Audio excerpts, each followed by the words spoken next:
Welcome to tonight's session of our monthly public RPP Religions and the Practice of Peace colloquium. I'm Liz Rakaya Lee Hood, Research Associate for RPP, and I want to convey greetings to you all from Dean Hempton. Unfortunately, he couldn't be here in person today, but he's here in spirit, and he'll also be watching later on video, as will others. So we'd like to express our thanks to you, to our speakers, Dr. Joseph Henrich, Dr. Omar Sultan Haque, and our moderator, Jeff Seul. We're thrilled to have you with us. And we'd also like to express our gratitude to the Reverend Karen Vickers-Budney and Mr. Albert J. Budney Jr. for their generous support of RPP, and to our RPP team for their work, as always, to make everything happen. So the topic of tonight's session is religion and the sphere of care and cooperation, social science research on religious pro-sociality. A central insight that led to Dean Hempton's founding the initiative is the vital role that religious communities have played over the millennia in cultures around the world in fostering more harmonious and cooperative human relationships, and the urgent need for us today to better understand this role, even if we continue to seek greater insight into the way in which religion is utilized to incite violence. So one field of study of very great theoretical and practical relevance for us is the growing field of social science research on the pro-social, that's as opposed to antisocial, dimensions of religion. And we're very fortunate to have scholars right here at Harvard University who have been in the forefront of this field. And so as part of our ongoing efforts to foster cross-disciplinary conversation in RPP, we're delighted to have these leading experts with us to help us delve into this topic tonight. Leading us in our discussion tonight will be Jeff Seul, Harvard Divinity School's inaugural lecturer on the practice of peace. You probably know Jeff and have seen him at all of our events. Jeff has been a core contributor to RPP since the early days of the initiative, co-facilitating RPP's two cross-disciplinary courses, the RPP Colloquium course, of which this series is a part, and RPP's course on transformative leadership and spiritual development. We're enormously grateful for Jeff's many contributions to RPP, including his highlighting for us the important research that we'll be exploring here tonight. Alongside his work with RPP, Jeff is a partner with the international law firm Holland & Knight and co-chair of the Peace Appeal Foundation, an international NGO that helps local stakeholders launch and sustain broad-scale peace and national dialogue processes to end or avoid war. The Peace Appeal Foundation was founded with a mandate from 5 Nobel Peace Laureates, including Nelson Mandela, Desmond Tutu, and F.W. de Klerk. Much of Jeff's scholarship is focused on religion and peace building, including the role of identity dynamics in violent conflict involving religious groups and approaches to transformation of conflicts with a religious dimension. His 1999 article, Ours is the Way of God, Religion, Identity, and Intergroup Conflict, published in the Journal of Peace Research, was among the first to combine work in the social sciences and religious studies to offer an explanation of why religion and conflict sometimes become entangled.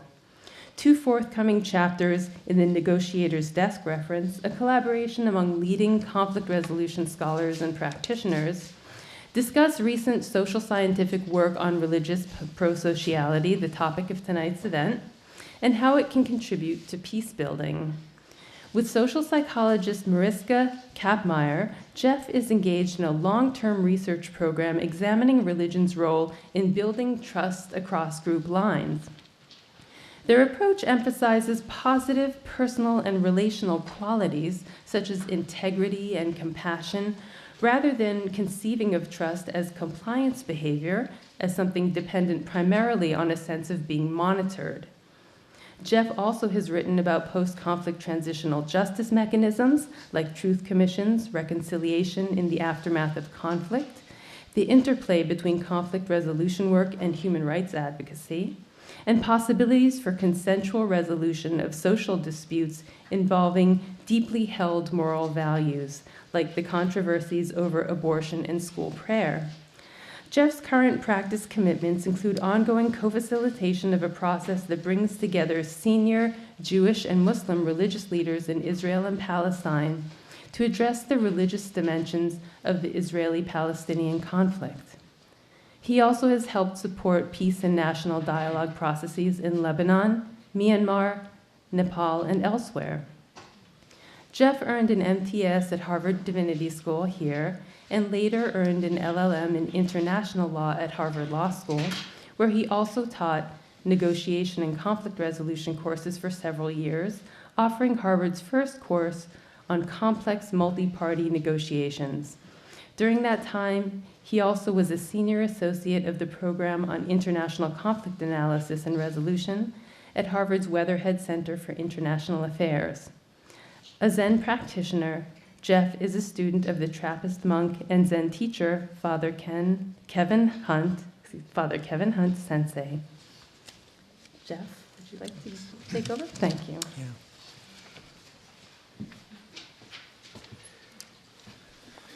Welcome. So there's nothing so practical as a good theory. Kurt Levine, one of the founders of social psychology, famously wrote.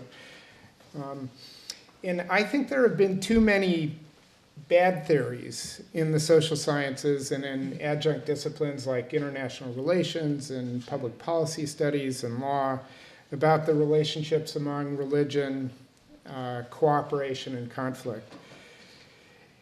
And because these academic disciplines have such an outsized influence on policymakers, diplomats, and many types of practitioners in the international arena, bad theories about religion often make for bad policy and practice in response to challenges in which religion is somehow involved. During much of the 20th century, as we know, many elites in the weird world, the Western, educated, industrialized, rich, and democratic regions of the world, a term I suspect you'll hear others use tonight, assumed that religion was declining in influence, would continue to do so, and might one day disappear altogether. Events like the Iranian hostage crisis, the war in the former Yugoslavia, and the Rwandan genocide late in the last century began to disrupt the assumption of one major variant of the liberal, secular, democratic ideal, that assumption that religion was in decline. So new theories about the role of religion in global affairs began to emerge in response to these jarring events, as did in an unending stream, really, of data confirming that religion is not, in fact, in decline globally, over the whole globe. These and some other events with which religion has been associated in recent memory are incredibly tragic, and they seemingly provide fodder for the many theorists who sort of have a stance against religion. And I think that it's fair to say that too many of the theories that we've seen about religion in the current era are often more or less repackagings of a priori assumptions about religion's role in the world. Perhaps most notably, the late Samuel Huntington, a distinguished professor of political science here at Harvard, advanced in his Clash of Civilizations article in 1993 in Foreign Affairs, in a book later in 1996, that religion was one of the primary markers of civilizations in the contemporary era, And there were extreme tensions between these religions, or these civilizations marked by religion and the Western liberal, democratic, secular ideal. So religion is really the primary defining characteristic of some civilizations in Huntington's global topology. And he tended to view religions generally as relatively static, monolithic, and at best in severe tension with the Western liberal order. I think it's fair to say that many theoretical perspectives and practical programs since, over the last couple decades, can be traced back, at least faintly, to Huntington's influential and also contentious and sometimes criticized view of religion's influence in world affairs along these lines. And some of these have been, fairly insidious perspectives. Some of the writings of the so-called new atheists, for instance, and perhaps we could say, perhaps too early to tell, even some of the developing policies of the new administration in the US. Also during the mid-90s, we began to see some scholars focus attention on the role religious actors sometimes play in promoting peace. In the academic field that is generally referred to today as religious peace building, emerged alongside this renewed focus on religion in the social sciences. And existing members of the HDS faculty, in fact, people like Harvey Cox and David Little, who retired from here a few years ago, were among the field's earliest contributors. In general, contributors to the religious peace-building field then and since have been trained primarily in religious studies and theology. And the modes of investigation and analysis they employ tend to be more qualitative than much of the work done in the social sciences. Now, the best of that work in religious peace building then and since has not been naive or defensive about religion's sometimes unfortunate entanglements with conflict. But it also has been, I think it's fair to say, focused relatively more on the role that religion has long had in promoting cooperation and the active roles religious actors often play in helping prevent or end violent conflict. This work on religious peace building has had some meaningful impact on policy and practice, I think, but the impact to date has been relatively modest, in my view. One reason for this, I think, is that policymakers, diplomats, and most conflict resolution practitioners are mostly trained within and influenced by the social sciences, as I noted earlier. And even though we've seen some renewed focus in the social sciences generally, there's probably too little attention on religion still. Tonight's speakers are very different. They are among a relatively small group of social scientists who are contributing to a growing body of research on the phenomenon that they have termed religious pro-sociality. And this research on religious pro-sociality began and, in my estimation, has largely proceeded in the way all good scientific work is done, with genuine curiosity about what's going on and real openness to surprise. Even when, and this is true of most contributors to the domain, I think, many of them are not themselves religious.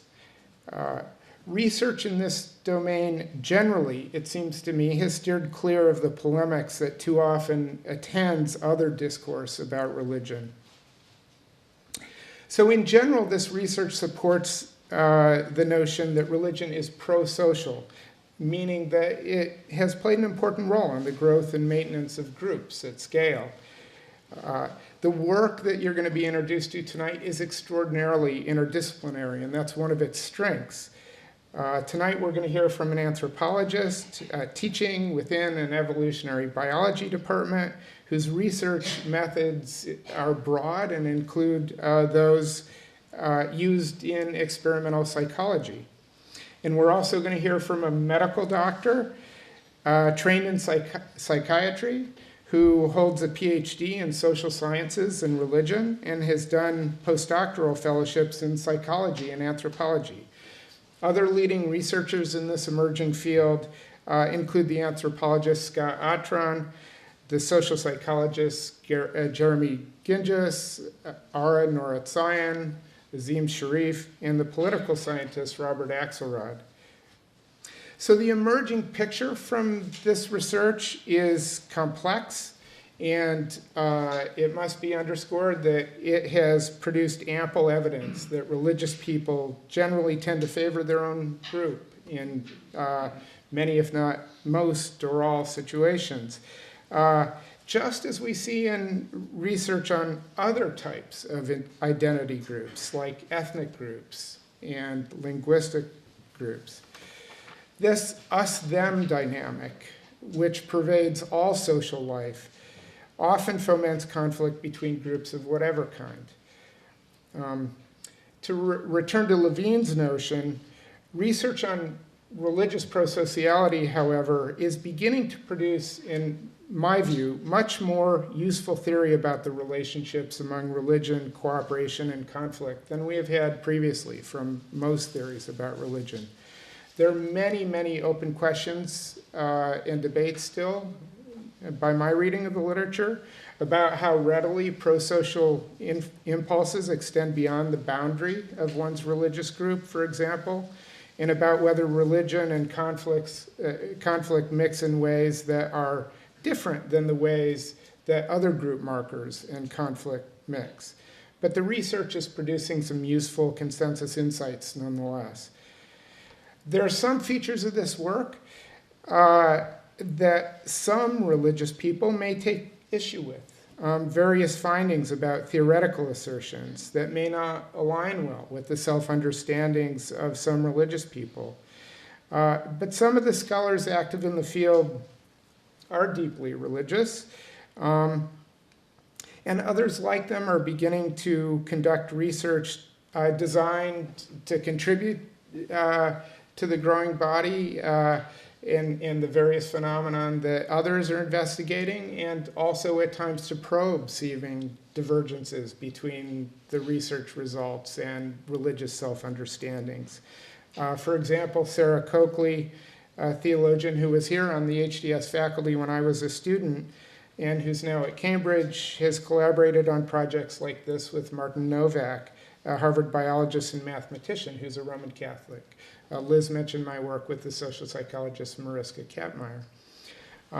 So our speakers are going to unpack some of this for you in just a moment, but let me just note briefly in closing a couple reasons why I think this stream of research is especially important to our work in the RPP initiative. First, and really importantly, I see this as one potential bridge between policymakers, diplomats, and sort of more secular conflict resolution practitioners on the one hand, and those operating in the religious peace-building domain on the other hand. Sadly, in my view, in the recently published 800-plus page Oxford Handbook of Religious Peacebuilding, there's one lone passing reference to one study on religious pro-sociality in a single footnote in the book. People in the religious peace-building field are generally unaware of the work on religious pro-sociality, this important stream of research that we're going to be introduced to tonight, or they're choosing to tune it out. Either way, this is unfortunate. We need these communities of scholarship and practice to be in dialogue, and that leads me to the second point. As I said, many of the insights research on religious pro-sociality is producing truly are practically useful. That may or may not have been the purpose when these researchers set out to do what they do, but a practitioner like me is finding great value in this research. It's practically useful for policy, for practice, and even for preaching, I think, for leadership of religious communities. It shines light on what's going on. For instance, in one study you're going to hear about tonight, introducing religion into the deliberations of a group of Palestinians positively influenced their attitudes toward Jewish Israelis. As someone who facilitates discussions among Jewish and Muslim religious leaders in that part of the world in hope of finding eventual solutions to aspects of the Israeli-Palestinian conflict that are infused with religious meaning, you can imagine how practically useful insights like this are to us. So I've tried to set the stage a little bit for the discussion we're about to have. We're really, really excited that Dr. Henrich and Dr. Haque are with us tonight. We're very grateful to them. Dr. Henrich will speak first. He is currently a professor of human evolutionary biology here at Harvard. Before moving to Harvard, he was a professor of both economics and psychology at the University of British Columbia, where he held the Canada Research Chair in Culture, Cognition, and Coevolution. His research deploys evolutionary theory to understand how human psychology gives rise to cultural evolution and how this has shaped our species' genetic evolution.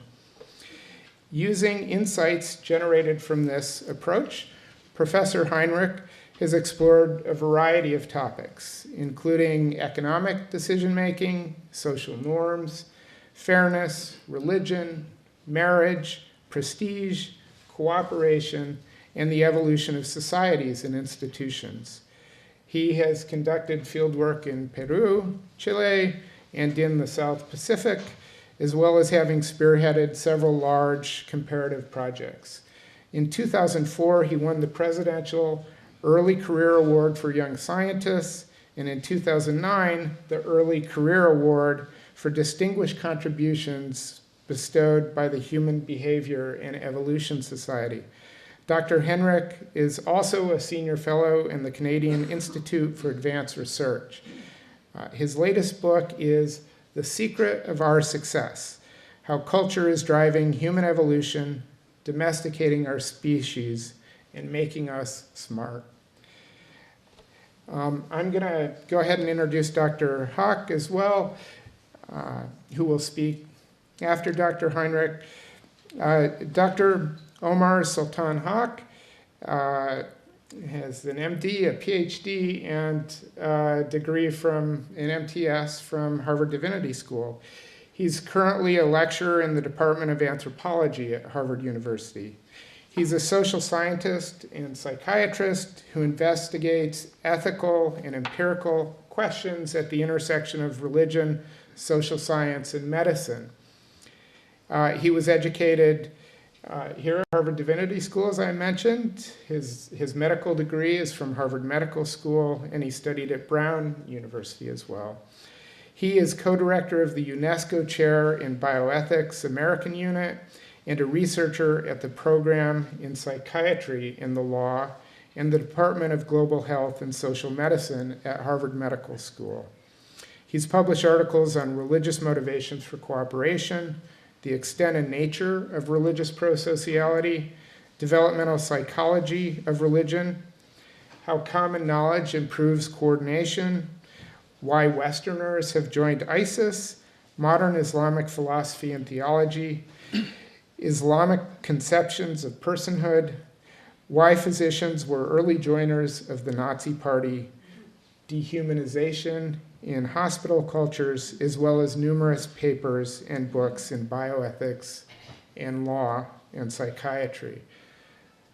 This will be a very wide-ranging discussion from people whose interests have ranged widely. So without further ado.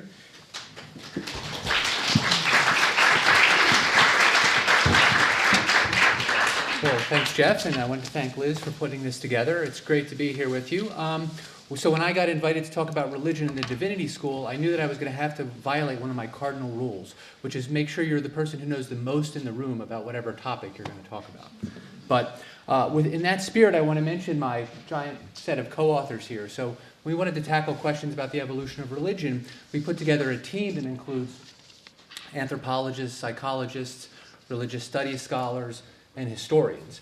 So the principal investigator on the main grant that funds this is actually named Ted Slingerland, and he's a religious studies scholar, sinologist, recently turned cognitive scientist, I guess.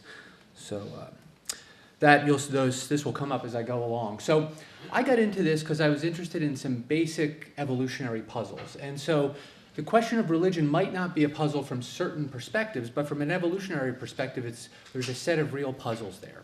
So the first one is, why do people in most societies believe in some sort of supernatural agents? So gods, ghosts, demons, and elves. So Icelanders believe in elves. They actually can't build highways because of the elves. Now, of course, there's great variation in these supernatural beliefs, supernatural agents, and they vary over time. So that's one of the things I want to try to address in the next few minutes. Another pattern that anthropologists have documented across societies is communal rituals. They seem incredibly widespread and possibly universal across human societies, as well as personal devotions. So that seems to call forth an explanation. You can see from my picture of the Hindu Kavadi, this is actually in Mauritius, done by one of our research team, Demetrius Zygoulatis. It can be painful, and it's certainly costly, at least to an evolutionist, to engage in that sort of practice. Religionists also, of course, have long been putting up costly monumental architecture.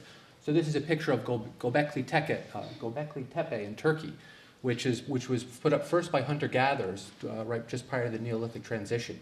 So they were doing some religious monumental architecture before agriculture. And this is a spirit house in New Guinea built by the Ablam. Okay, and the next question is really going to be my main focus. Is there something about these rituals or supernatural beliefs that can lead to greater cooperation or greater pro-sociality in some way? And a key question that's been of interest to social scientists for a long time is, can these beliefs and ritual practices assist in the scaling up of human societies? Can you expand the sphere of reliable, peaceful human interaction in a way that allows you to build larger societies?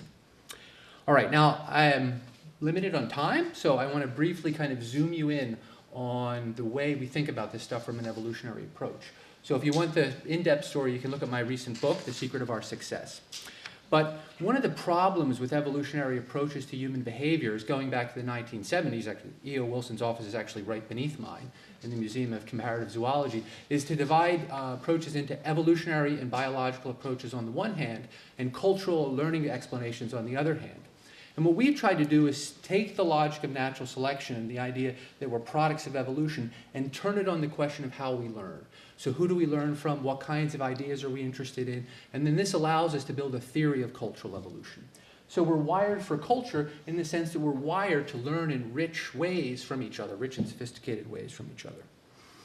Now, one of the outcomes of this, which I won't have time to talk much about today, is that I make the case in this book, that much of human genetic evolution is actually driven by cultural evolution. That it's the products of cultural evolution, whether that be fire, cooking, tools, social norms, institutions, ethnic groups, actually shaped much of our genetic evolution. Central to this is the notion of cumulative cultural evolution. Now, lots of species do social learning and have some local tool traditions and stuff. Chimpanzees are famous for this. But only humans have cumulative cultural evolution. And what this is that one generation can get a set of ideas, beliefs, values, practices to which the next generation adds a little bit. The tools get a little bit better, the practices get a little bit more refined, and you can have this growing body of know-how, increasingly complex institutions that accumulate over generations. So this is a kind of non-genetic system of inheritance. And a lot of the theorizing is thinking about how those two inheritance systems interact. All right, but once you're in this world of cumulative cultural evolution, learners need to be able to put faith on the wisdom of prior generations, because there are tools and practices for which they won't be able to understand how or why they work, but there's a lot of adaptive know-how embodied in that information, so you have to learn to just take it on faith sometimes. And this kind of gives us an entree to think about faith and ritual. It's how you get faith. And so let me go a little bit through cultural evolutionary theory. We start by thinking about the individual and about how natural selection has shaped his mind in ways that help him learn and make his way in the world. So young learners have to learn, well, what kinds of things are in my world? And cognitive scientists have shown that we have ready categorization machinery to divide the world up into things like snakes, dogs, and other kinds of species like gods, ghosts, and spirits. We also think about, well, what kind of objects are useful in the world? We think about those differently from things like snakes and dogs. So bows and arrows, poison, sacred healing dances, and shovels. Now, as part of this, we have content biases, which means it's easier for us to learn some things compared to other things. So some ideas are tastier to our minds. Simple example will have to suffice. So it's very easy to teach young children, and actually monkeys, that snakes are dangerous. So one trial learning, they see an adult show fear from a snake, and then they're afraid of snakes. It's much harder to teach them that snakes are friendly and safe. You can teach someone that, but it takes a lot of work. So one has a heavy content bias and one doesn't. This might be why, for example, we find snakes are so common in stories and myths and legends and religions, but you don't find many puppies or mosquitoes. Even though mosquitoes are the most dangerous animal on the planet, right? The most dangerous creature. Okay, so this gives you a sense, this emphasis on content is much of the meat of the cognitive science of religion. Now, to that, you have to take into account that humans also attend to who in their environment they should pay attention to.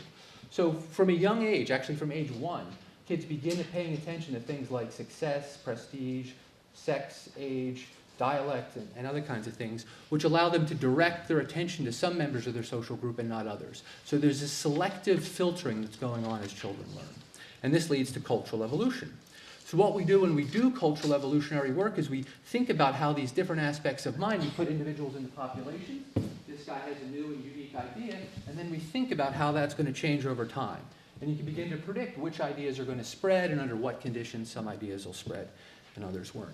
So here we're thinking about culture as a change in or cultural evolution as a change in the distribution of ideas, beliefs, values, practices, whatever it is the cultural thing you're thinking about.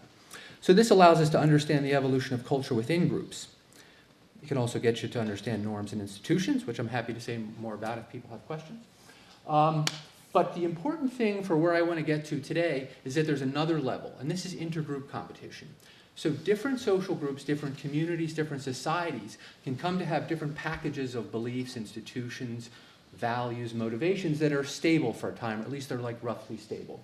But then what happens when different groups have these and they lead, and some beliefs and some values and some practices, think about rituals and things like that, lead to success in intergroup competition. So they might make the group be more cooperative, they might be more successful in warfare, they might be more economically productive. Any number of things could lead to success in intergroup competition. That means intergroup competition is going to favor those ideas which allow groups to be more successful. All right, now there's a bunch of different ways that this intergroup competition can work, and I think it's important to emphasize them just because people often only think about the first one, violent conflict. So if you can be more cooperative, you can be braver on the battlefield, you can put more soldiers on the battlefield or whatever, so you can expand violently, assimilate other groups. But you can also have this through biased migration. So if some groups are particularly successful and prosperous, then others are going to want to migrate into that group. And that means that, and as they get socialized and their children get socialized in a new group, that group expands and the distribution of ideas, beliefs, and values in the society are changing. Societies also preferentially copy more successful groups, groups with more prestige. And so that just causes ideas, institutions, and beliefs to flow from one society to another as we look over at that other group and say, those guys are doing pretty well. And we have great cases from the highlands of New Guinea, because they have practices where they'll decide that there's a particularly successful group, and they'll send a group to that group to study their cult and their ritual practices, learn them, and bring them back to theirs. So it makes it very explicit. All right, another one is demographic expansion. So if there's something about your package, your cultural package, that causes you to have more babies, then your group's going to expand more quickly than groups who have fewer babies. Interesting case is the sociologist Rodney Stark has argued that early Christianity spread faster because the Roman elite had gone through a demographic transition. They weren't having very many kids. Augustus was very worried about this. But early Christians were having lots of babies, and so they sort of outpaced the Romans. He's also made the case that Mormons have done well in that because of their demographics. Okay, so that just gives you a few examples. Now, digging in a bit further, we can break these packages down into 3 parts. This is the one I'm mostly going to talk about. So you can have elements of culture that allow the group to cooperate if certain beliefs lead people to be more cooperative. So you might have a belief in a pro-social moralizing God that punishes people who don't behave in ways that allow the group to be successful. Another thing you might have is a set of rituals. And I won't have time to talk about rituals, but I'll just say that there's now a good chunk of research showing that rituals can lead to greater social bonding. They build solidarity in groups. They help people cooperate, even in these behavioral economic games more. So there are certain rituals that are very good for bonding the participants and even observers of the participants. There seem to be other rituals that do something else. They deepen people's beliefs in the gods. So these two can be positively interacting because you perform certain rituals, and by the end of the ritual, you've deepened your commitment and your faith in the god, who then punishes you if you don't behave in whatever that god cares about. And then finally, institutional practices. So religions seem to harness other aspects of our psychology. So in my book, I call it the tribal psychology. Other evolutionary researchers call it that. But religions, like other kinds of groups, will mark themselves with a special language, or with certain kinds of dress, or other kinds of markers that distinguish that. And that seems to tap into a piece of our evolved psychology and makes things a little bit more groupish. I'll talk about monuments a little bit more when I talk about priming.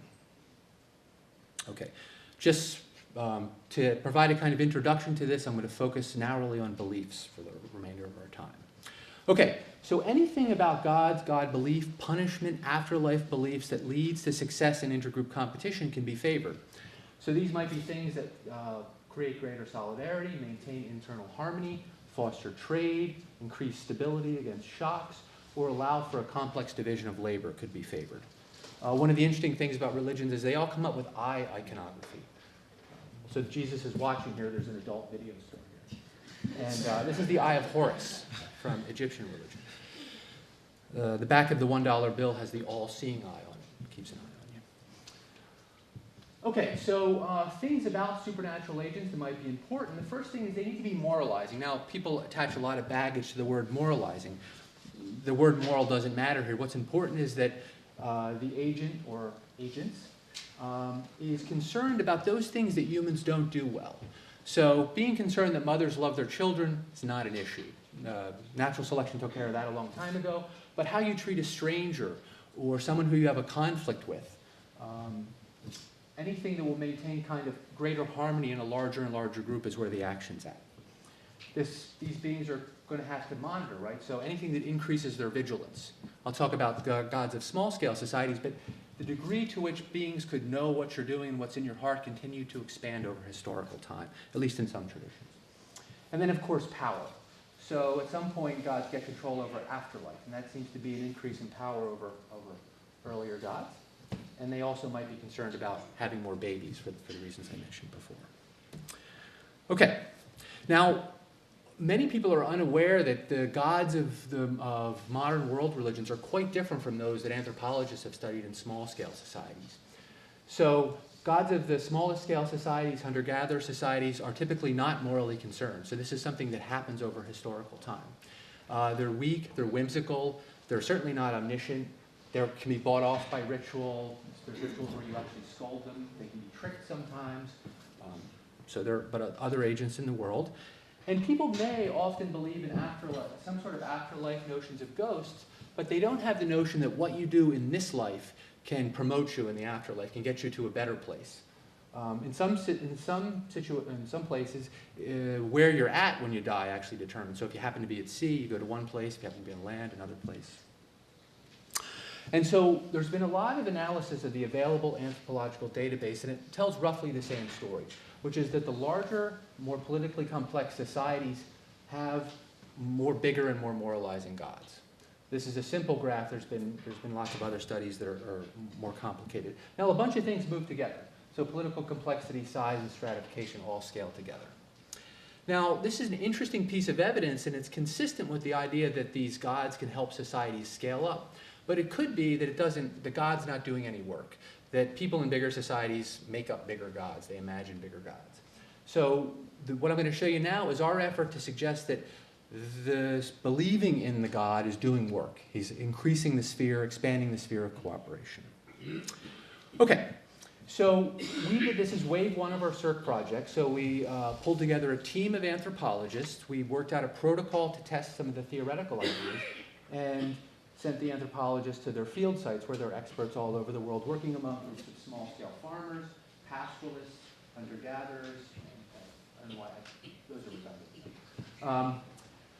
Never noticed that. I've given this talk like 50 times. I never saw it redundant.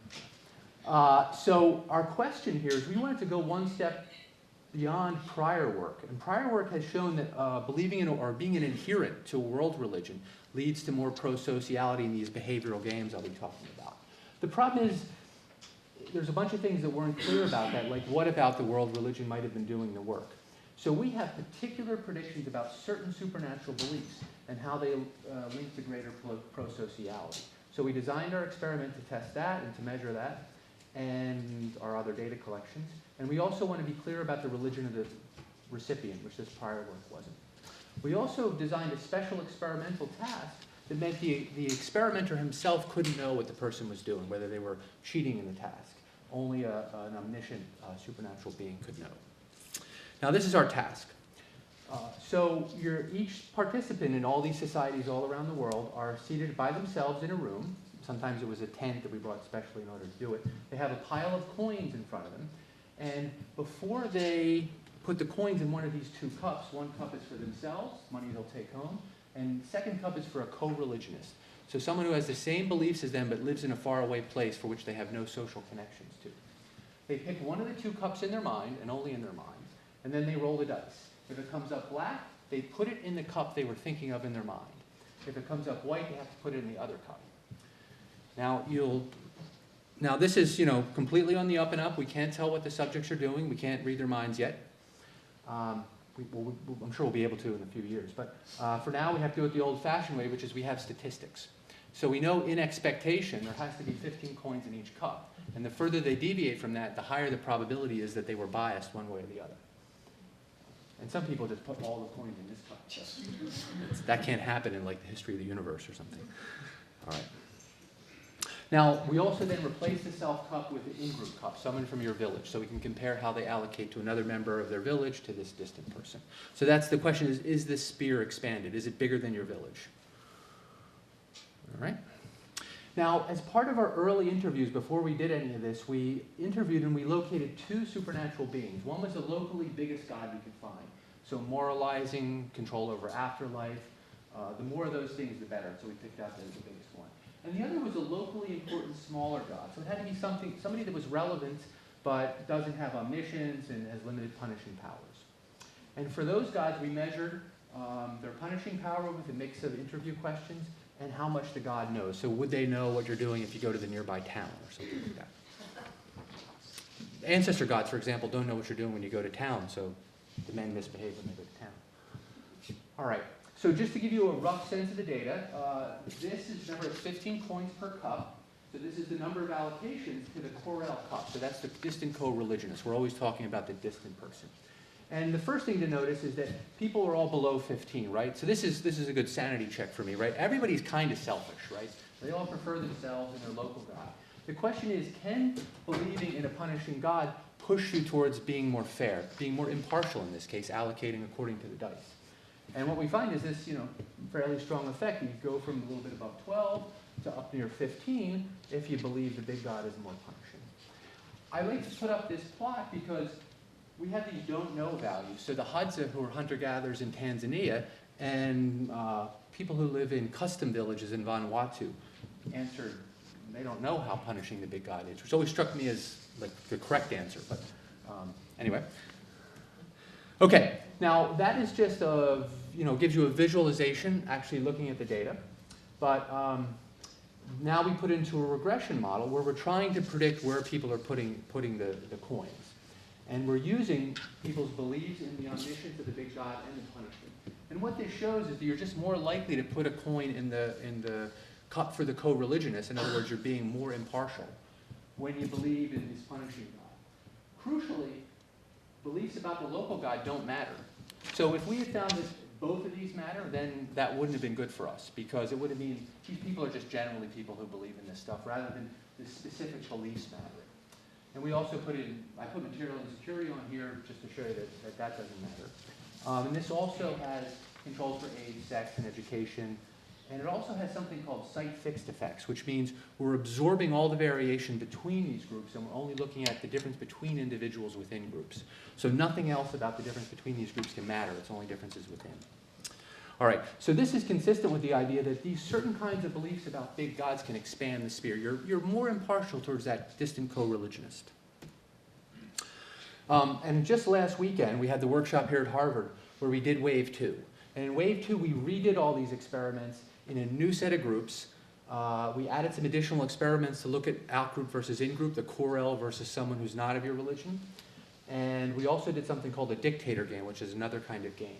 And we're able to basically replicate the result. I mean, it was shocking how much we were able to replicate. And so now we have this big data set of 15 societies. We also show it in the dictator game. Now, interestingly, the in-group the Corel versus out-group stuff is interesting. I'm not going to say much about it today, but it's complex. So that fits with some of the existing findings on that question. Okay, now the problem with what I've just showed you, it's very hard actually to make the argument that it's not causal. But we don't have a real experiment here. It really is just a correlation. So the way we get a causality, and this was first done by Arnour Zion and Najim Sharif, is they did what psychologists call priming. So you bring people into the lab, and you randomly put them either into a control group, or you put them into a group that's going to be unconsciously reminded of God. So both groups do word sorting tasks, and some of the words they have to unjumble are God, divine, spirit, prophet, and sacred, mixed in with some other words so you don't notice. And we ask them at the end whether they notice, and people don't generally notice. And the control is doing a similar word jumble without these. And then you have them do some kind of behavioral measure. It could be a cheating game. In this case, it was a dictator game. So you get a sum of money, $10. You can give as much as you want to another anonymous person, and that's it. So just a question of how much you want to give in this situation. All right, so this is their original results. I thought it would be useful to walk you through this. These are the different offers you could make in the prime condition. And you can see that most people, this big red bar, give 0. So that means they keep all $10 for themselves and give the other person 0. This is very typical university student result. Older people are a little nicer. And you can see there's a big line here at 50. People don't give more than half at all. When you prime people unconsciously with God, 50-50 offers. So that's the big difference. This goes way down. All right. So this is the neutral prime. Mean offers, this is the same data, about 25%. This is the religious prime right there. Now, interestingly, they also did a secular prime. So using the same word jumble, they unconsciously reminded people of police, courts, constable, things like that, contract. And so you get a bump there. Now, crucial for testing our idea is then you check atheists. And the secular prime works on the atheists, but the religious prime doesn't. This is important because you might have worried that the religious prime, so atheists will know that God and prophet are associated with being nice. So it might be just priming some general sense of niceness. But the fact that it doesn't work on the atheists and this disappears means it's something about believing, right, in this stuff. Okay. Now, if you're familiar with psychology, you should worry about what I just told you, because priming studies have a bit of a history of not always replicating.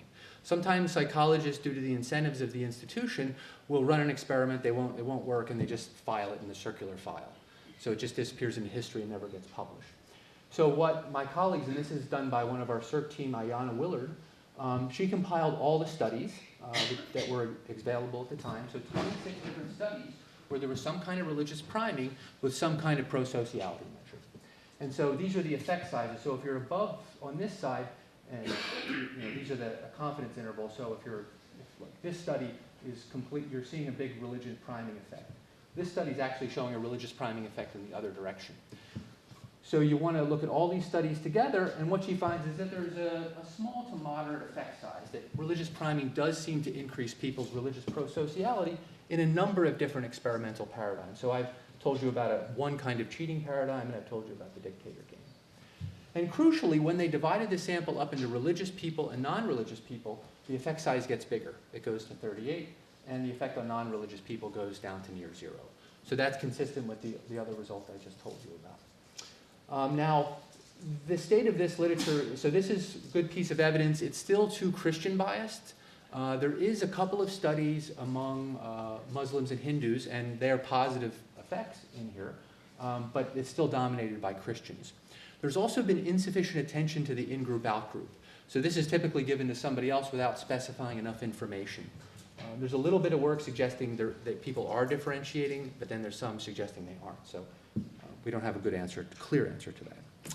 And then finally, closing up now, the last kind of question that I think is really important, we use these behavioral economic type games because it gives us control. It allows us to measure someone when they're by themselves, not under peer pressure, not able to show off.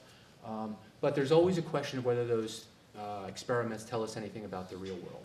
So one of the things we've tried to do is compile evidence from the real world to see if that converges with the story that we get from the experimental games. So this is another study by Azim Sharif, and he gathered crime data from around the world.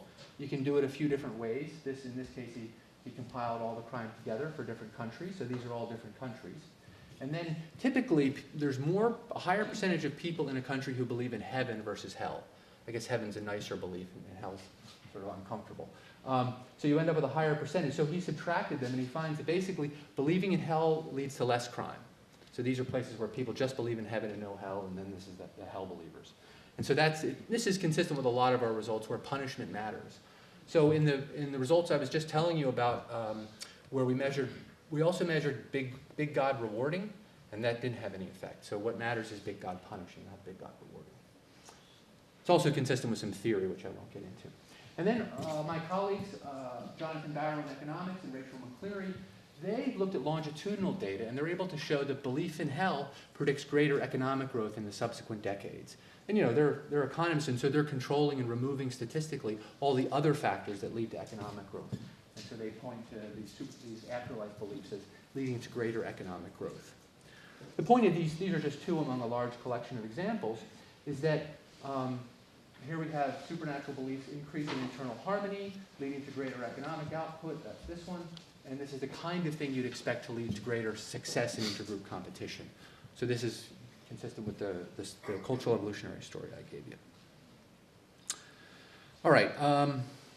So some final points is that we think that the general approach taken by the cognitive science of religion is right, and that we have these strong content biases that make us susceptible to all kinds of interesting beliefs, supernatural agent beliefs, afterlife beliefs.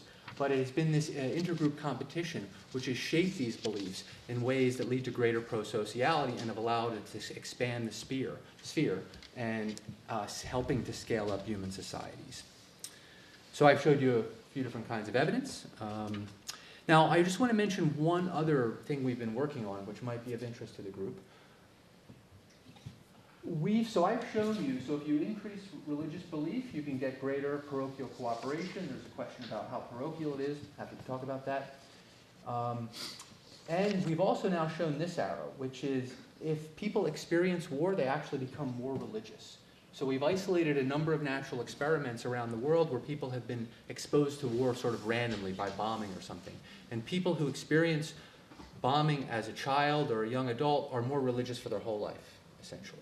So you increase religious belief. Now this could create a vicious circle, right? If all these arrows hold, then you could end up getting more religion, more parochial cooperation, more war, and you could imagine a vicious cycle. So one question is how do you short circuit the vicious cycle? All right. And just a general point, so I'm interested in the evolution of complex societies. I see religion as one trick. There's a whole bunch of other tricks you need to scale up human societies. Remember that before about 12,000 years ago, our species lived in relatively small-scale hunting and gathering bands. So we've really dramatically changed our social organization in a short period of time. I mean, we're basically a tropical primate. One final point that might be of interest is that based on inferences from the smallest scale human societies, this idea that morality and supernatural agents went together was really something that's happened over human evolutionary history. And the cultural evolutionary processes I've described is what entwine, in my argument, entwine morality with supernatural belief. And you don't find this in the smallest scale human societies. All right, that's all for me.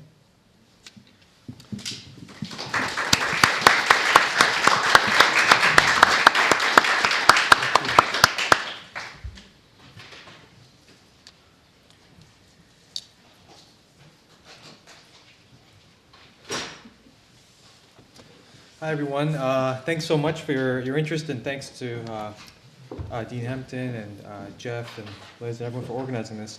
I'm going to try to situate this in the context of scholars of religion and students of religion to try to kind of help digest some of the great insights Joe has brought to you. So the approach that we're suggesting or have championed in some ways is an approach to the study of religion that's in terms of its functions. What does it do in the world to lead to or produce survival, reproduction?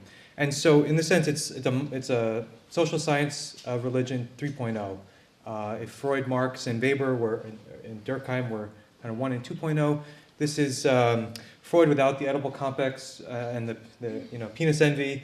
Marx without the inevitable revolution, and Durkheim without the superorganism independent of the mind, with experiments. So that's the first thing to think about.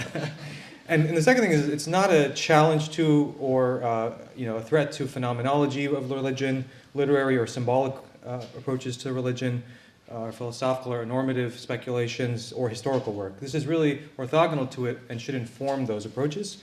And so in terms of the function, so what function does religion have? One can ask that question in terms of one's own life, mental functioning, kin functioning, family relationship functioning. We're asking the question in terms of group functioning. How does it allow groups to function better or worse? And you could ask about functioning in other domains. So you could ask about legal functions of religion, educational, medical, existential, political, aesthetic, architectural, medical functions of religion. We're really focusing on social, cooperative functions within groups. And one of the goals is to try to explain, did the rise of civilization precede religion, or was religion a cause for the rise of civilization? Where does the causal arrow go? And that's what a lot of the great experiments Joe has pioneered have shown.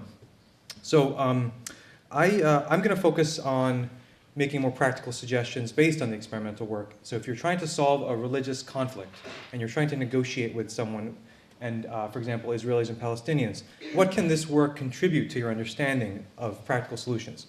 So I'm going to start off by thinking like a physician here. If you have an acute problem, what should you do? And finding peace during religious conflict. And number two, which will be the first part, what can you do prophylactically, preventatively, when there's not active conflict? How can you cultivate resources from within these traditions to produce more peace and less violence? In some ways, the theologians and the scholars of religion are the people who nudge evolution in one direction or another. So as a thinker, as an intellectual, you are contributing to the cultural evolution of a religion.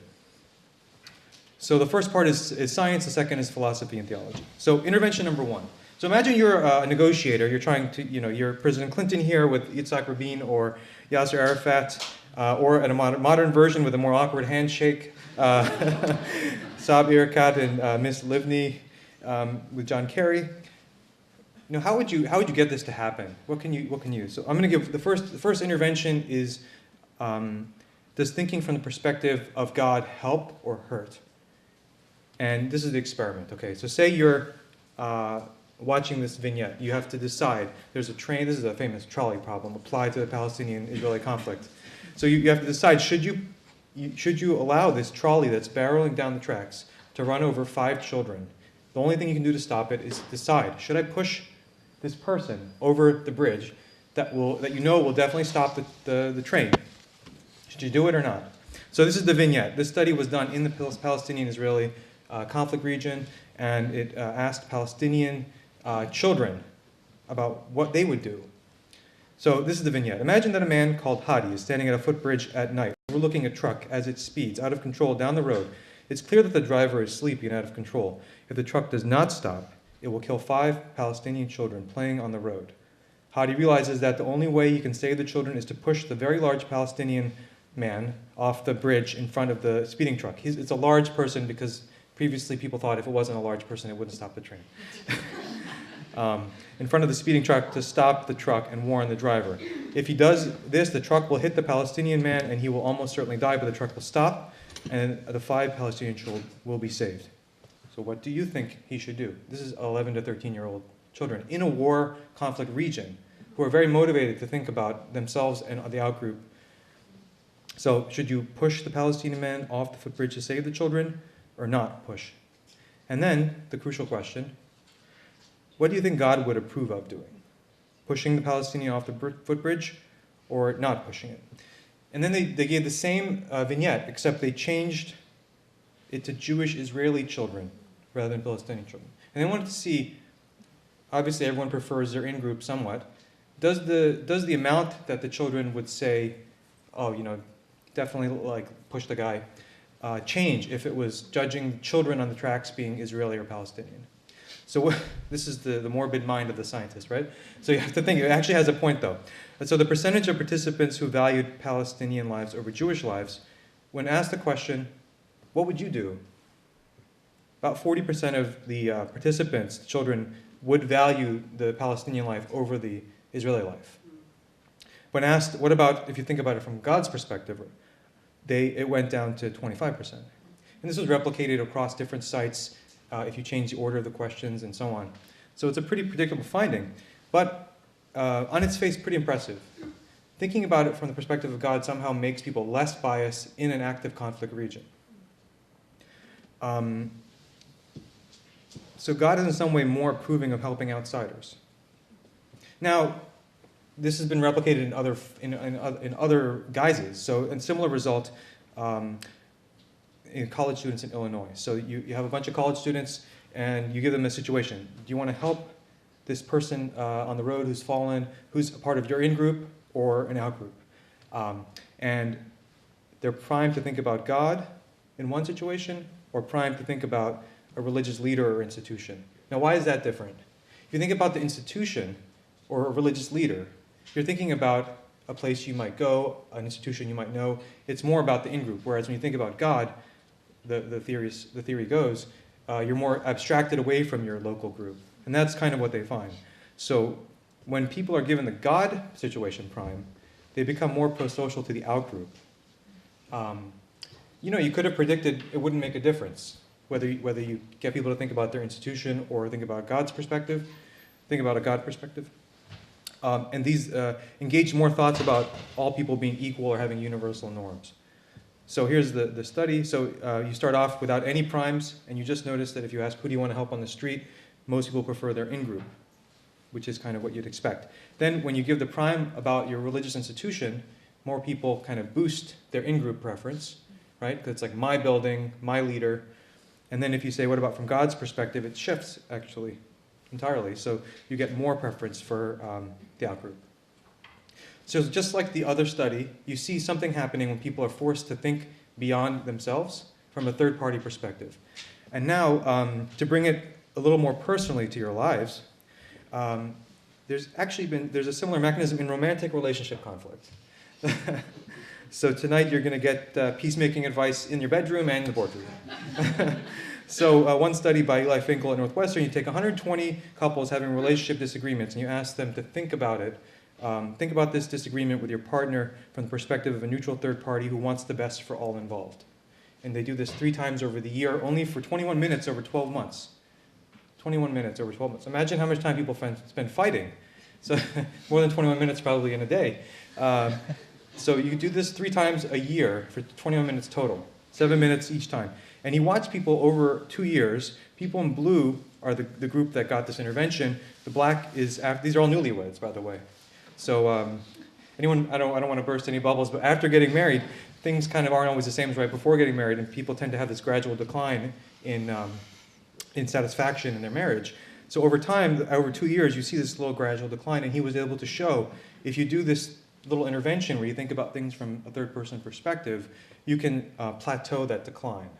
Didn't show that it goes back to the honeymoon period, but it does slow the decline. And I think that you have a similar mechanism here. You're forced to think of things beyond yourself, beyond your group. So that's intervention number 1. So what can we say? If you were going to help a negotiator figure out what to do, you could, if you're dealing with 2 people who are in interreligious conflict, both are theists, you could say, take the decision, think about the decision from God's perspective, which is kind of paradoxical. You might think, well, that should inflame things more.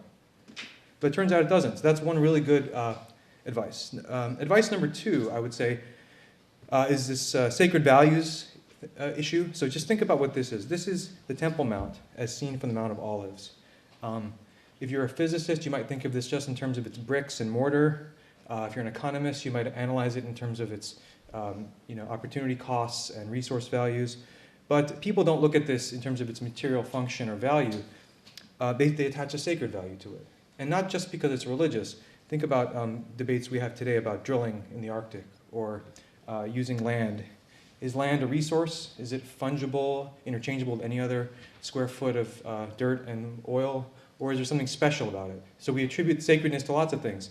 And this research paradigm tries to get at what is this thing that people do when they think about sacred values.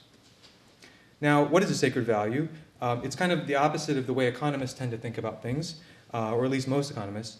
But it's when you think of something as not primarily in terms of its utilitarian or pragmatic trade-off. How much money would you sell your grandmother for, right? Only an economist can ask that question, but no one really answers it. Why not? Because we're disgusted by the question. Why are you disgusted by the question? Because grandma is someone you love. And when you love something, it's sacred to you.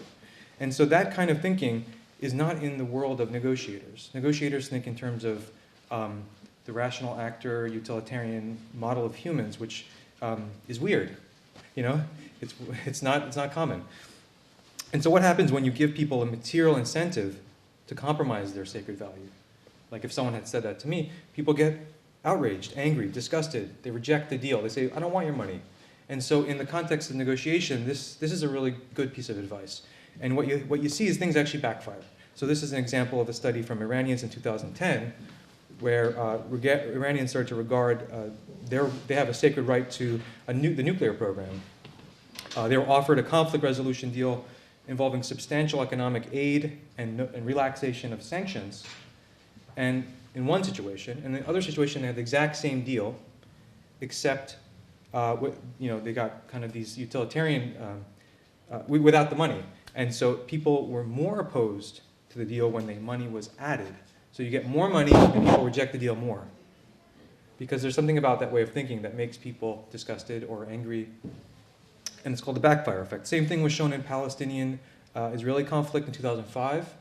Offer the Palestinian state plus substantial economic aid, plus money, get lost.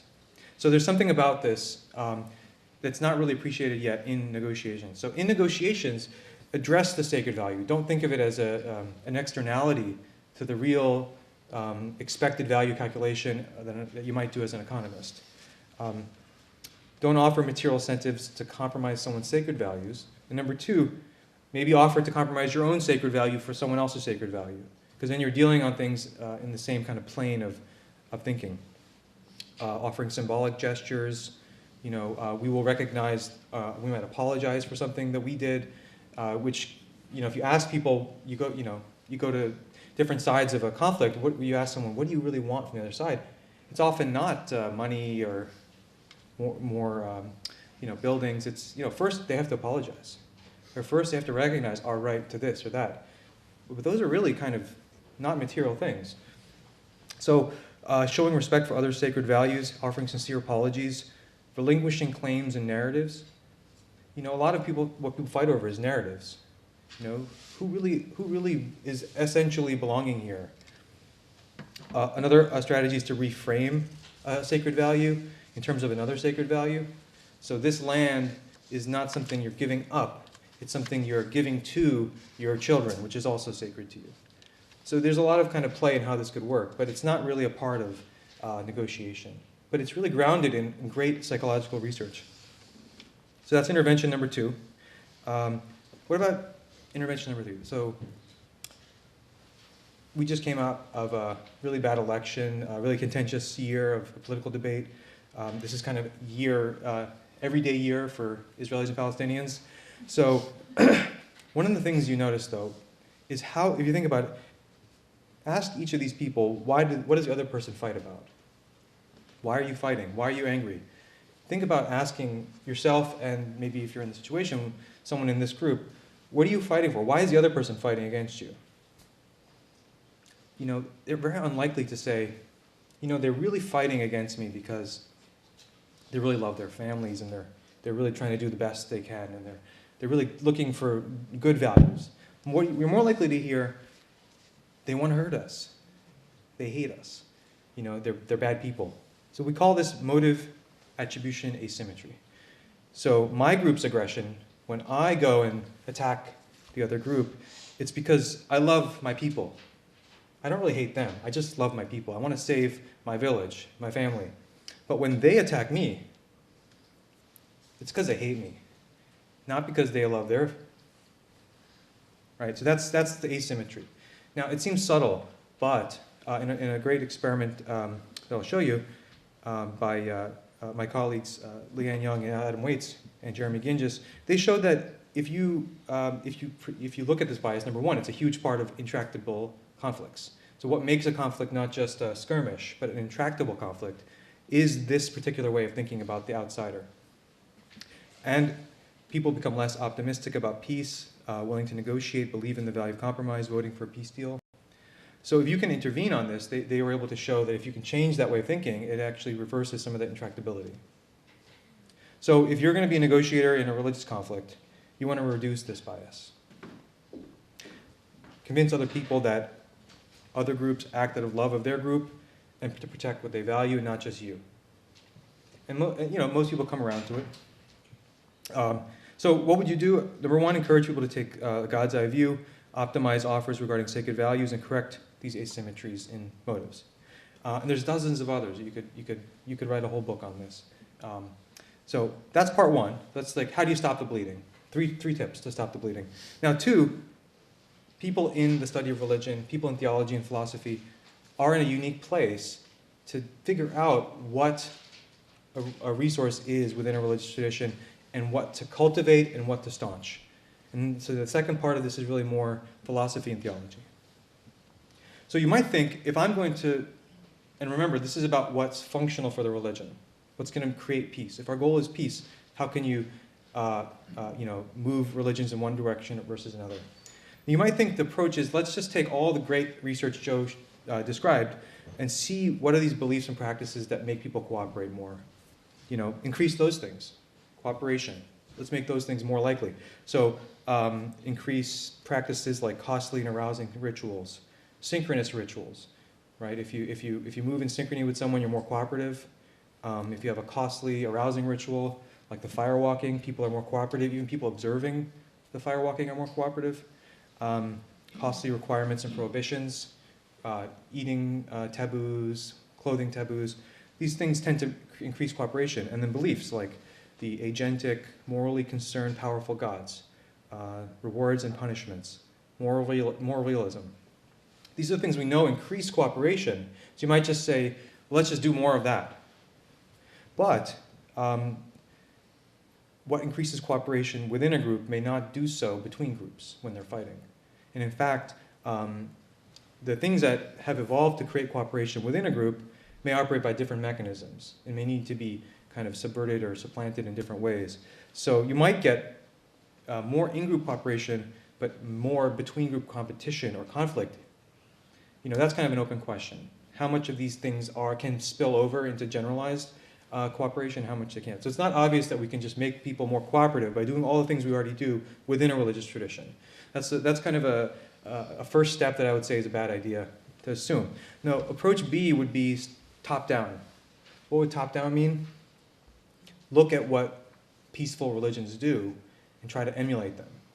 That's kind of like starting with the ethnography of peace and re-engineering things. So and when I was here, I studied with this theologian, Gordon Kaufman, who was all about constructive theology, so he kind of inspired me. So here's 8 theological resources inspired by me and Gordon Kaufman.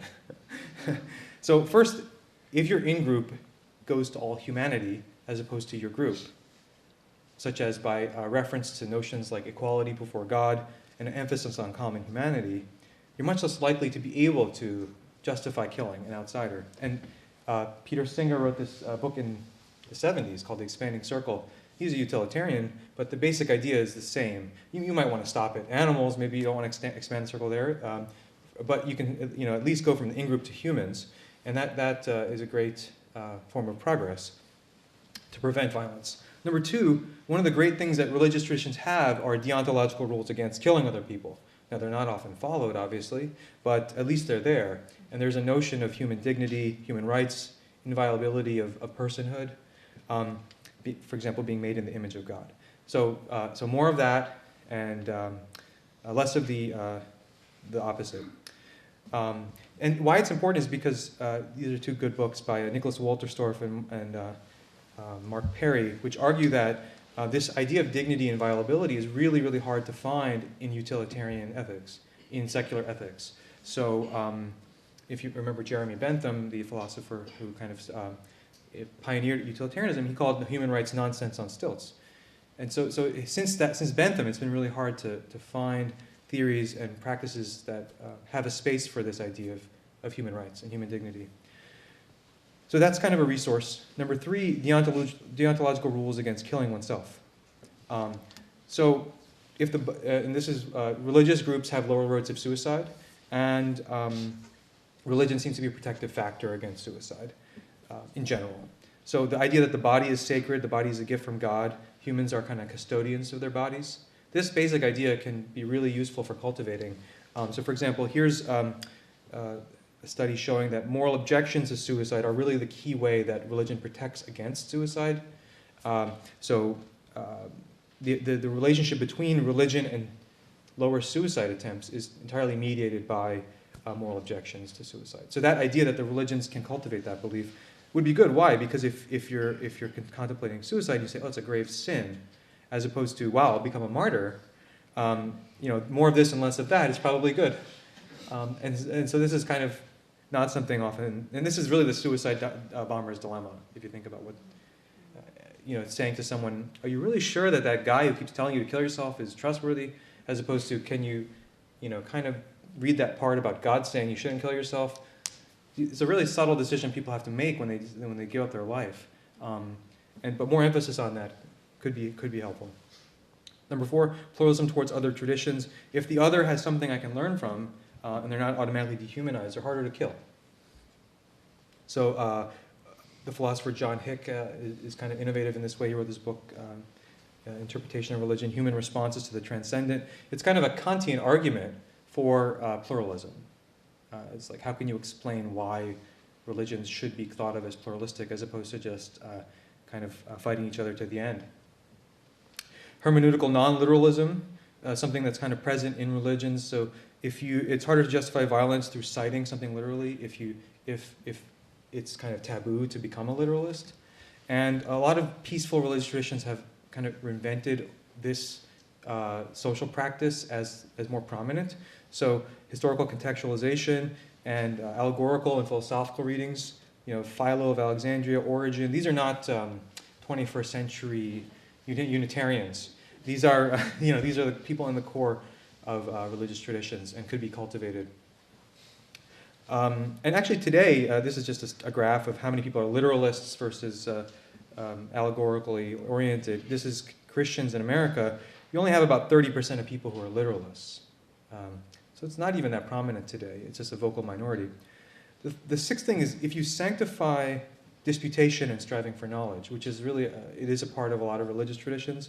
If people think of reasoning together and being more cooperative, it really kind of throws a little monkey wrench into that violence mechanism. So Muhammad says, seek knowledge even if it's in China, for the seeking of knowledge is incumbent upon every Muslim.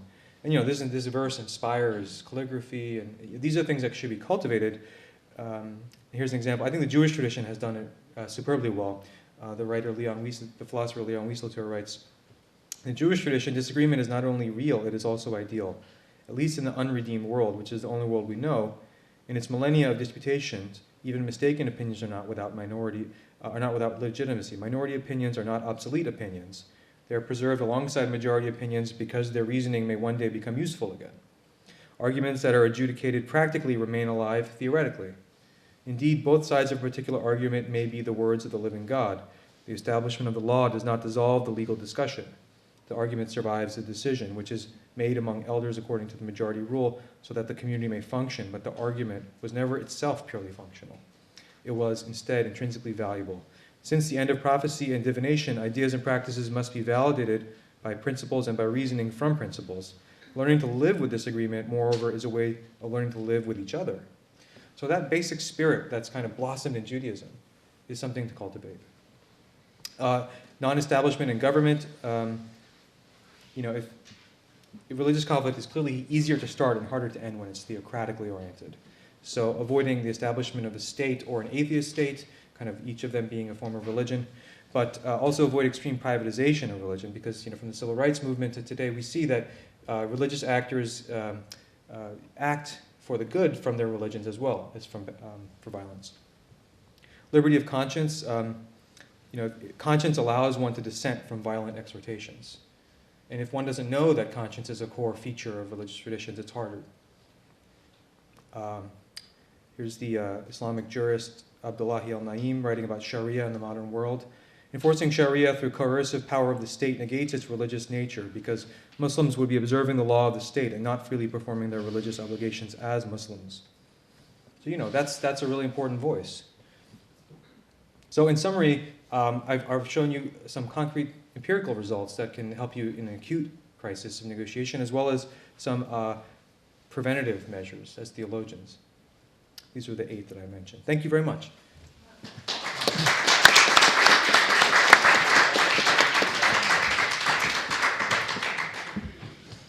Thank you very much to both of you. We promised a fascinating and wide-ranging conversation, and I think they really delivered.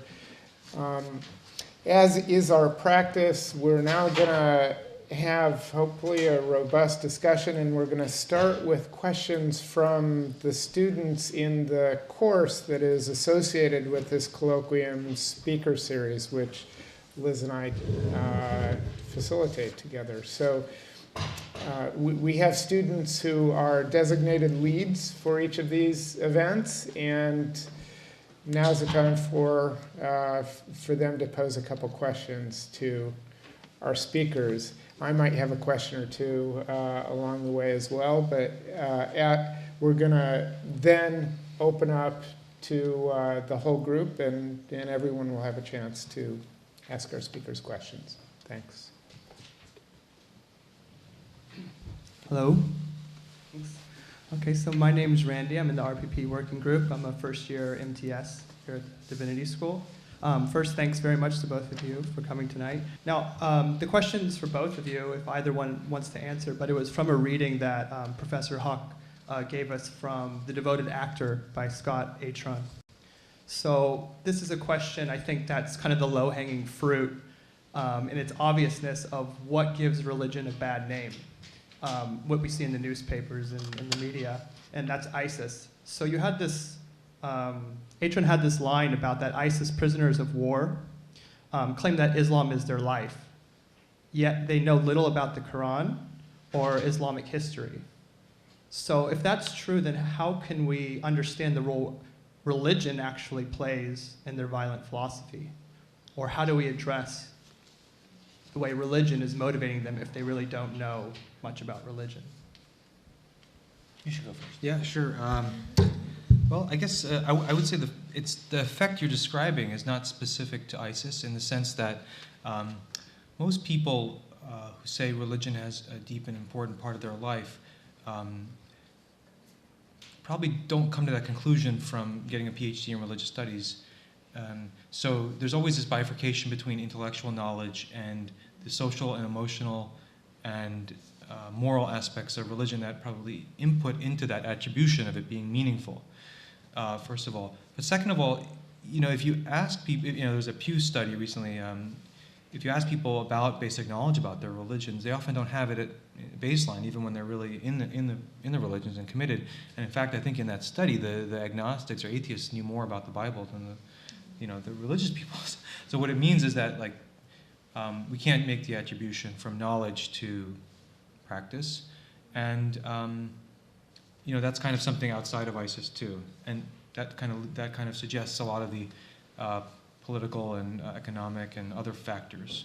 Yeah, I don't know if you think that. Sure. So the way I think about this is that there's whatever you want to call it is just whatever's in people's heads. So these guys have religious beliefs. They have beliefs about the afterlife. They have beliefs about supernatural agents. This is a set of religious beliefs. They have a set of ritual practices. You might want to say it's different than those of another group, but that just means you're seeing cultural evolution and cultural change over time. you're sort of posing the question as if there's this true stuff, and then there's what these guys believe. But I think of it more as a distribution of beliefs and values that change over time. I guess to specify a question or push it a little further would be there's two ways people are taking this. One is that a lot of people feel comfortable saying, oh, actually they're not Muslims. That's why they're doing this. And then another way is saying, well, actually there could be something violent within Islam, and maybe let's deal with that. And so that's what I'm kind of getting at, how you're right that there is some kind of religious beliefs there, and you're right, Professor Haque, that you don't have to have a PhD to be religious at the same time, but how to almost disengage religion from violent groups is what I'm asking. How do we address that? So we would look at it as not a religious phenomenon, but something else, and then we can have the pro-social, positive religious aspects more mainstream in people's thinking about religion and conflict. Yeah, I would say if millions of people self-identify with a group and are using theological language, it's hard to say that they're not thinking religiously at all. So to that extent, it's hard to totally ignore all that. But you could think of it as a resource that people use in certain contexts for violence when needed to kind of justify goals in the world. But yeah, I don't know if that's kind of... Yeah, go ahead. I just piggybacking on this, I sort of am also skeptical about sort of efforts to abstract away religion always. I speak as a religious person who has an impulse that would like to do that, but I think it's important that we stick with these questions and try to parse and tease out.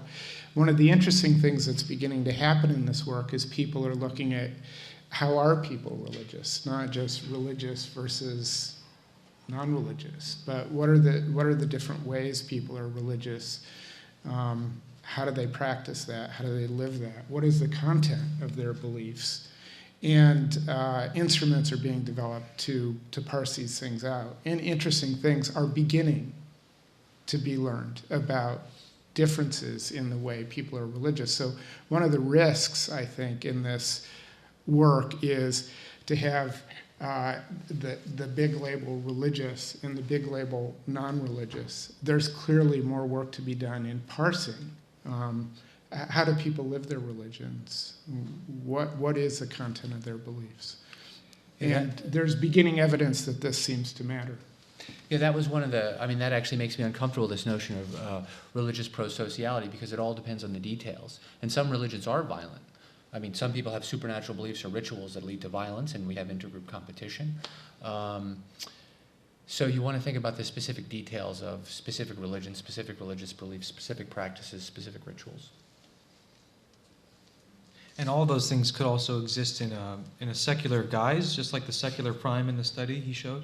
So the mechanisms probably aren't always specific to religion, and so like the government primes could lead one to pro-sociality, and there are probably other primes that lead to secular violence. And so the mechanisms need to be articulated in detailed context.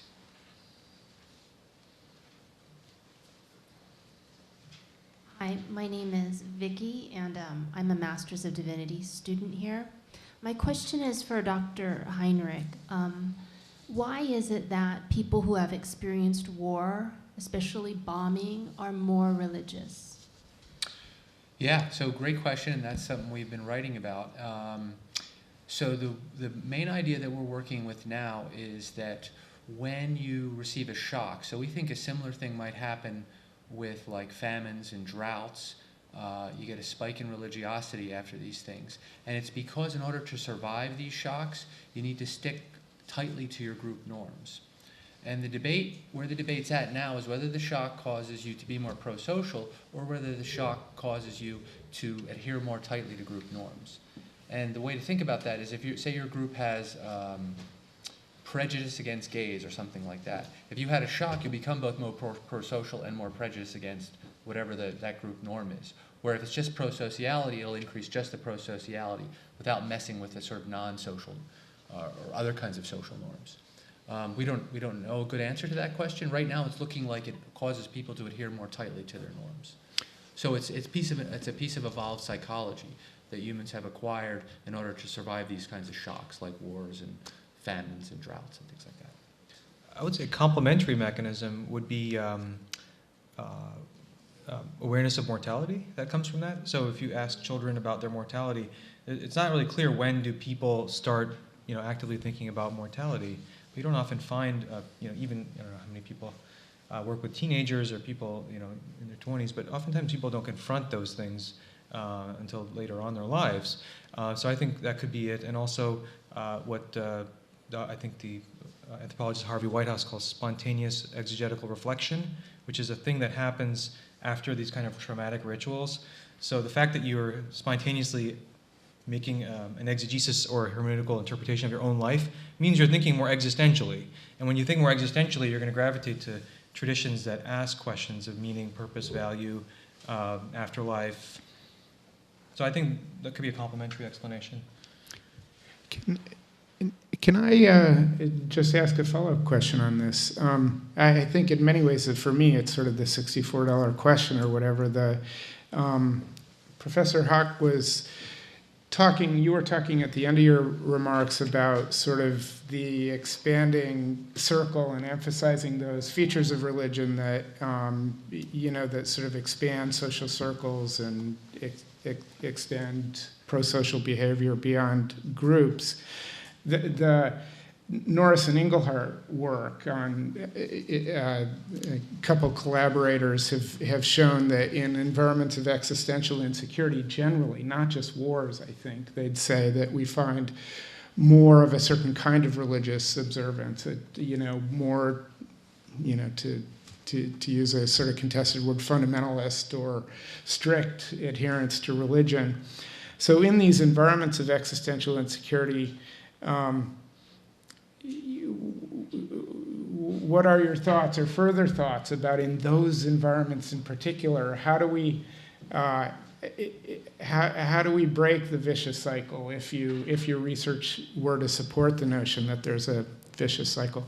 By the way, your research consortium, I assume you know the symbol you've chosen is the Enzo in Zen. Right. Yeah. Yes. The circle for the idea of sort of all-encompassing inclusion. Yeah. Yeah, our PI is a sinologist, and so he Yeah. really wanted that one. Yeah. So the way to short-circuit the cycle, yeah. So the only thought I've had on that is this: if the cycle leads to war, if you could somehow get the competition to be kind of a more benign competition, where you're competing in some non-violent way that wouldn't continue the cycle. I mentioned lots of ways that groups compete. I'm not sure how you channel it that way. But I think that sounds. It's I've mostly been focused on identifying the vicious circles. Yeah. I just don't think we know the answer because there's so little research on how this connects into peacemaking. But it sounds promising.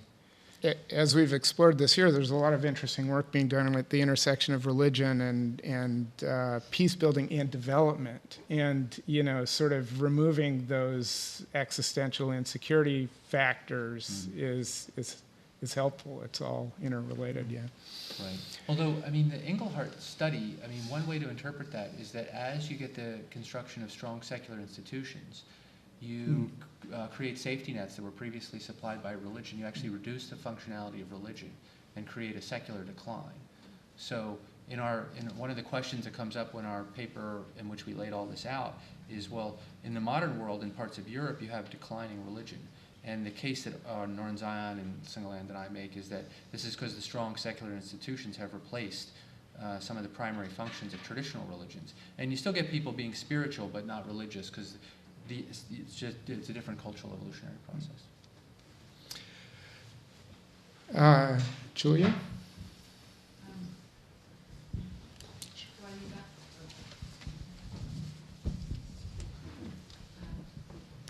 Dr. Haque, I hope you don't mind me asking this one, but I'm just interested in terms of the experiments that you were doing.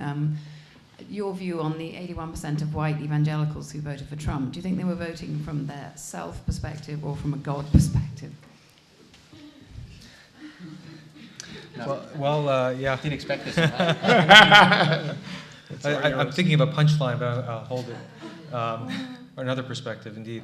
I think, yeah, they were probably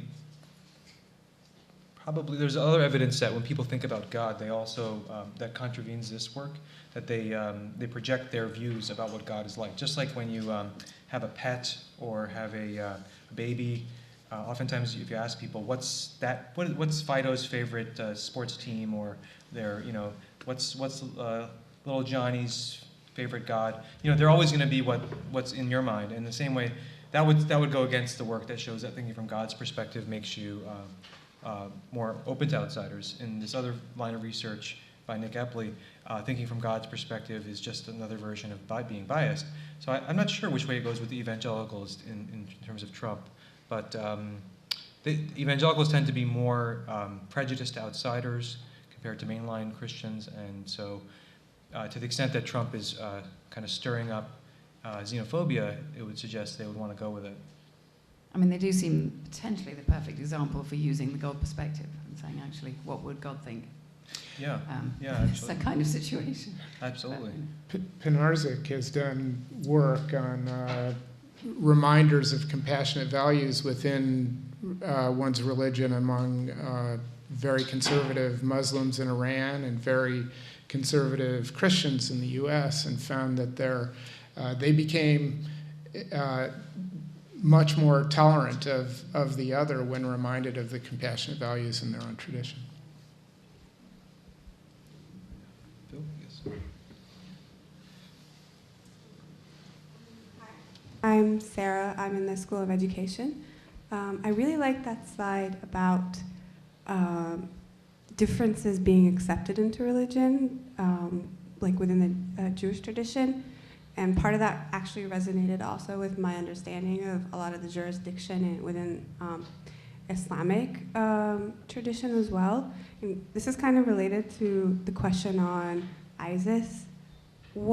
And related to the in-groups and the out-groups. What happens if in-groups and out-groups exist within the same religious tradition? Who has the right to claim that tradition and speak for it? And is it the religious tradition creating the in-groups or the out-groups? Or is it the in-groups and out-groups wielding the power of religion or what parts of it to emphasize that in-group, out-group relationship? Because I don't think ISIS is the first example or the last, hopefully last, but of that sort of offensive. Yeah, sure. Well, so from my perspective, it's just, groups split apart, different subgroups of a larger population end up with different beliefs. They're able, to the degree to which they're able to become a coherent group, they can expand at the expense of other groups. So it's just cultural evolution. The question of who has the right is a normative question, and none of my stuff has a good answer to that question. Yeah, so ISIS is divided in the sense that it's trying to connect with Muslims all over the world, but also particularly devoted to its own narrower group in the Levant, or in Syria and Lebanon. So you could think of them as two subgroups competing for power, and whether they have the right to, I think there are probably lots of legal maxims and traditions within Islamic jurisprudence that would support your view. Sir? I'm a retired quantitative scientist who's led a completely secular life and have become a Quaker. And I've discovered that what we have is conflict in the Quaker community, but a repertoire of thoughts, actions, and responses to conflict, which are very helpful, and that there are a subgroup of us who are non-theist religious Quakers. So all of this is a complex mix. It's been a wonderful evening, by the way. It's the first time one of these that came across my computer screen that I came to. I think I'd like to come back, but thank you both very, very much. Thank you very much.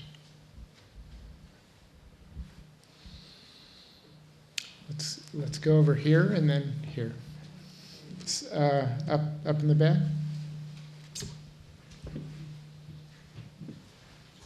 Hey there, I'm Phil. I'm a third year MDiv here at HTS. I just wanted to pick up on the point about we're talking about trauma and war leading to more conviction around religious beliefs. You mentioned kind of latching onto beliefs maybe as a coping mechanism to kind of process or get through that trauma. I'm just wondering, and maybe you can both speak to this, but the notion of traumatic experience, I would imagine in some cases we could maybe frame it as softening and opening people up rather than hardening and closing them off. And perhaps I mean that more interpersonally, but it could also be one's relation to life. It could be, I think there are a lot of ways to take that, but if any of the research you've come across or participated in speaks to that notion of perhaps just in a very general sense, difficult life experiences actually softening people in a way that they can more easily sympathize or empathize with others, and they loosen those beliefs that would actually keep them sort of bracing against others who are different from them or life itself in this sort of defensive posture. So in our work, what we find is when people experience war, it causes them to, it increases their religious beliefs, but it also causes them to engage in more social groups. So they have a particularly strong tendency to start going to religious rituals, and we get this amongst both Muslims and Christians. Those are the two we have. But they also join more of other kinds of social groups. So, you know, we don't have the Lions Club, but, you know, other kinds of community organizations. So it makes people more social, and that could have the kind of downstream effects maybe you're thinking of. Yeah, and also thinking more like a psychiatrist here, you know, there's a whole literature on post-traumatic growth, which is kind of a reaction to the overly negative view in psychology from Freud and others, that the goal of social sciences is to transform a person from hysterical misery to everyday unhappiness. So a reaction to that is kind of positive psychology. And post-traumatic growth suggests that people do become more pro-social, but also by being more aware of their mortality, increase in humility and that kind of exegetical reflection that helps them think of their lives as a whole, as opposed to just in time slices, which helps people think of their life as limited in time as opposed to like a teenager who's going to live forever. And so that kind of seems to push people towards more pro-socially oriented outcomes as well. And there's a lot of personality change post-trauma too. More conscientiousness, more agreeableness. Sometimes, I don't think neuroticism changes one way or the other, but there's a lot of similar pro-social growth. Here in the middle. Thank you for your talks. I just came back from living in Africa, and I wanted to have your take on this.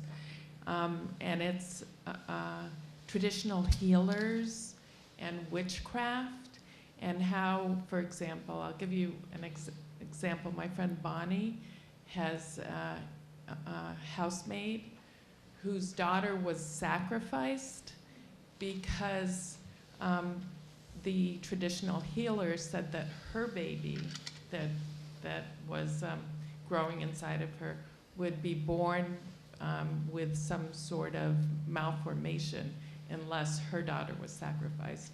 So, and this is 2 years ago. So for global health, you're in global health, how do you change these ideas of witchcraft? How do you tell somebody to put an antiseptic on the umbilicus of a newborn baby instead of letting it die? How do these things coexist? Because for me, I'm blown away by it. Well, I don't have very many good ideas, but I can put it in context, which is that these kind of witchcraft beliefs are incredibly widespread. And from the anthropological perspective, what I've always found striking, we have a few projects going on witchcraft, is that you can go to New Guinea, South America, and Africa, and you see very similar beliefs. Often this has to do with envy And it's the idea that an emotion can have a kind of causal force in the world. So if someone envies you, this can either consciously or unconsciously then cause people to get sick or other kinds of things. And it's incredibly difficult to get people to change their minds on this. I would say, you know, I experienced this myself working in Mali when I was younger.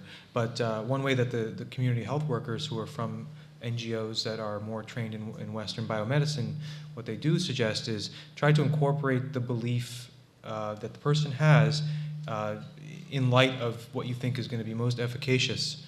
So, for example, you might frame the antibiotic in terms of another sacred value they hold that makes sense in their explanatory model of whether it is witchcraft or whatever. There's always a way to kind of out-theologianize them in their own worldview. Sir?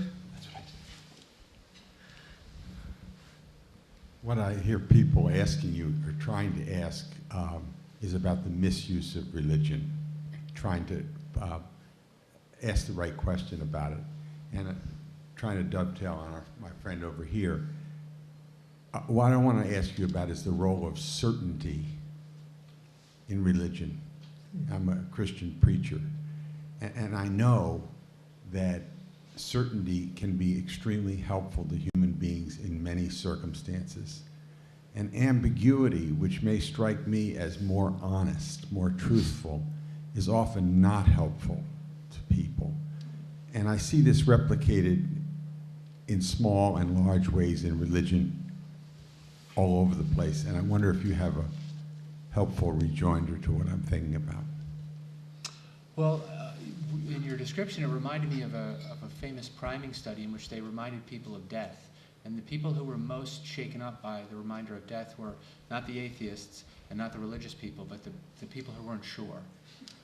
Because the religious people, they got a story, and the atheists, they got a story, and it was the people who weren't sure that were both shaken up and had the most amount of stress induced by being reminded of death.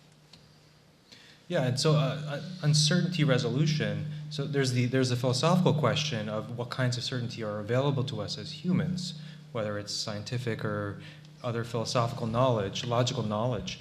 But outside of that, most people don't go around calibrating their levels of certainty to the kind of knowledge that academics would think about. But to that extent, religion does meet those needs, and so do secular institutions. So you can decrease uncertainty through joining a social group, through rituals. Collective rituals decrease uncertainty. And so I see certainty as a core feature of human life. Uncertainty and certainty, the need for certainty, that can be resolved through interpersonal action, social action, ritual, or belief. One other quick follow-up on that, which is that there's an interesting line of research in social psychology in which they look at these simple rituals that people do, like if you're a baseball player, you always wear your underwear backwards on game day, or you put your hair on backwards, or you do some kind of funny thing. And this actually increases people's confidence, and they perform better when they do these simple rituals before they perform in whatever way they have to. So And in one study, I think of the Israeli-Palestinian war, right before the Intifada, people were spontaneously doing certain counting rituals with, I think, rosaries, if I remember correctly, that decreased their uncertainty about the outcome of the war.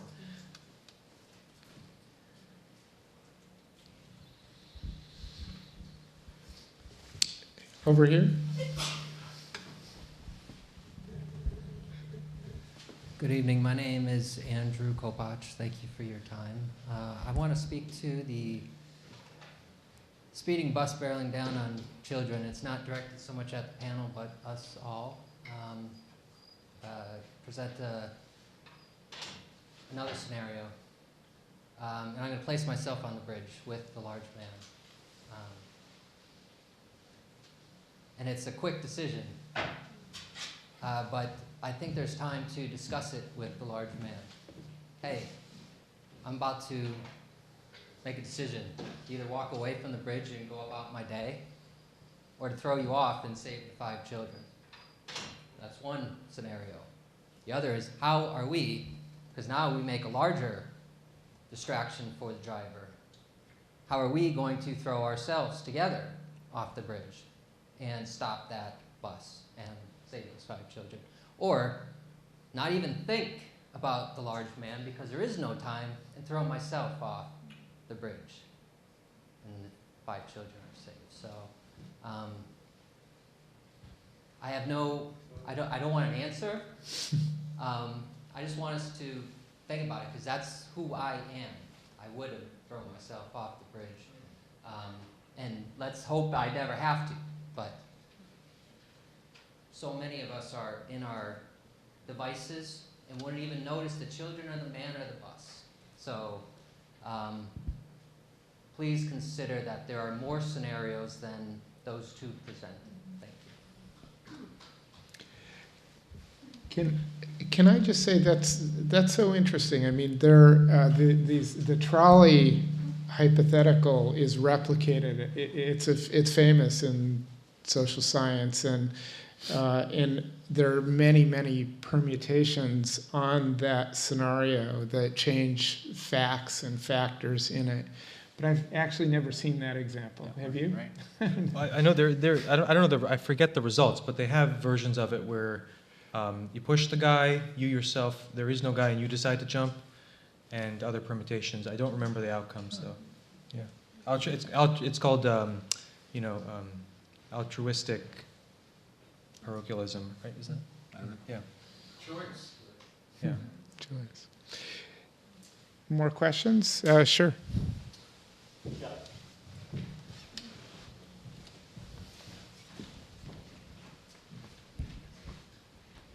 I'm Reuben from the Kennedy School.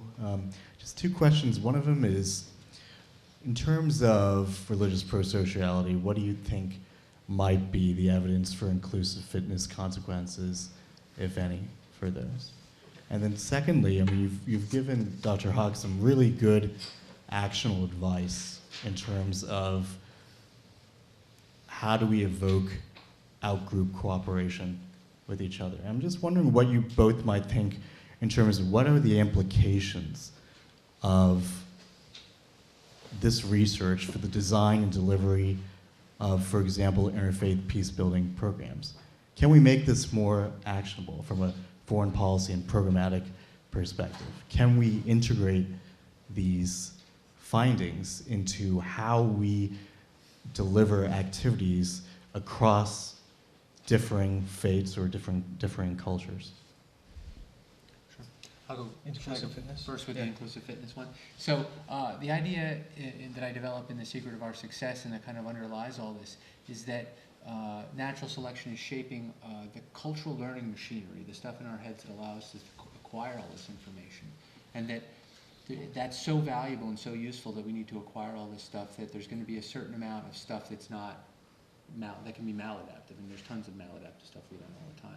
But if you decided to stop learning, and then you couldn't acquire all the other stuff that you need. So we're kind of, it's this particular evolutionary track, and so it's probably not fitness maximizing in any sense. It doesn't have to be. Sometimes it might be, but it's not a general feature. Yeah, and so the distinctive usefulness of cultural knowledge in natural selection and cultural evolution, interfaith peace building could be a version of that if groups would learn from other groups about what were the kind of crucial apps that kind of led to one group populating itself with less violence, for example. Now, if a group became less violent, would that also make it less competitive? In intergroup conflict, that would be a trade-off. So that's why not a lot of states are pacifist states, but you could think of like an optimality function where you have a certain amount of peace that's consistent with everyone else having a certain amount of peace. Maybe like mutually assured destruction with nuclear wars. No one uses them, but game theoretically, there could be an optimum that's less violent, or a Nash equilibrium or something. For some of these policy implications or recommendations that you mentioned, for example, encouraging certain groups to think of it from God's perspective, has that ever been tested in these particular programs or interfaith policies that have been espoused by governments or by civil society organizations or anything like that? And do you think that should be tested if it hasn't been done so? I don't know of any tests because the evidence I cited was from 2016, just a basic finding. And to the extent that it would be tested, it would have to be done very carefully because if you, from the evidence I presented, it suggests that if you present God's perspective with all the the trappings of the cultural institutions and leaders, it would actually reverse the effect because the altruistic effect of thinking from God's perspective is getting outside of yourself, getting outside of your attachments. And so how it would be done would be really important.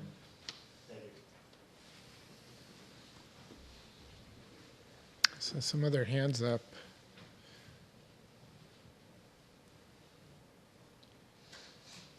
Others with questions?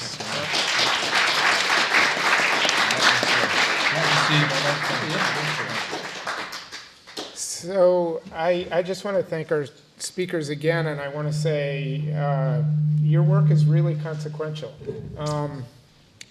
And religion obviously is central to social life for lots of people around the planet, and we really need to understand in increasingly granular ways, from diverse perspectives, from unvarnished perspectives, the ways in which religion, cooperation, and conflict relate.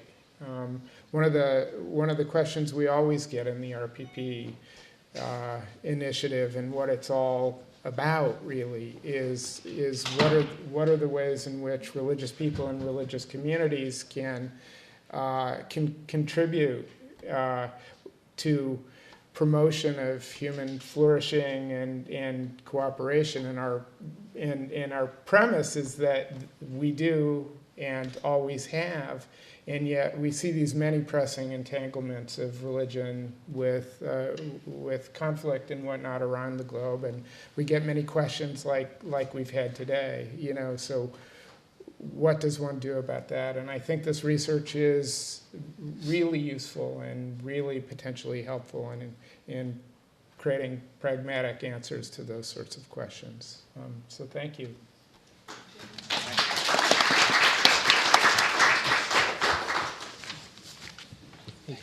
All right, and I have to detain you for 1 minute more with a few announcements.